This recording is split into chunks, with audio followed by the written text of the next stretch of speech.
Puri court को बालुखंड अभयारण्य को स्थानांतर करा प्रतिवाद रे पुरी जिला वकिल संघ पक्षर चलता सत्याग्रह 310 दिन में पहुंची। दीर्घ दिन धरी आंदोलन सत्वे मध्य कौन सुफल मिल वकिल संघ आंदोलन को आहरी तीव्र करने को निष्पत्ति नहीं। वकिल संघ दाबी अनुଯାयी तहसिल कार्यालय, डीआरडीए और सब कलेक्टर कार्यालय एही तीनोटी सरकारी ऑफिस को कोर्ट सह एकत्र करी वर्तमान स्थान रे एक संयुक्त कोर्ट कॉम्प्लेक्स निर्माण करा जाऊ।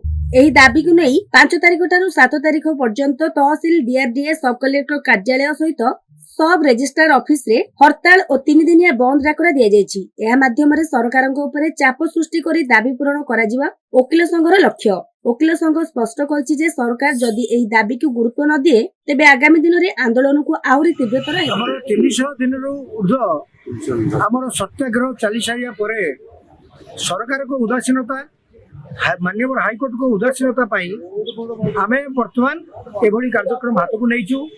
आज पर्यंत ना जिला प्रशासन, जिलापाल कि स्टेट प्रशासन, राज्य प्रशासन कहीं आम सहित जोगाजोग कले ना। समस्या समाधान केमती तार व्यवस्था करा ना। तेणु आम आज बार एसोसिएशन समस्त कर्मकर्ता आज प्रारंभिक पर्यायर डीएसआर ऑफिस, सब रजिस्ट्रार ऑफिस, सब कलेक्टर ऑफिस, डीआरडीए और तहसिल ऑफिस आम ब्लॉकेड करूँ, पिकेटिंग करूँ। समस्त क्या स्टाफ मान दौन काम बंद रखीचु।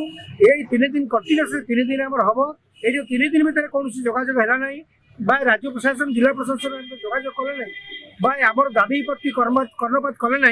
ये आंदोलन आउ व्यापक भाव में आवश्यक।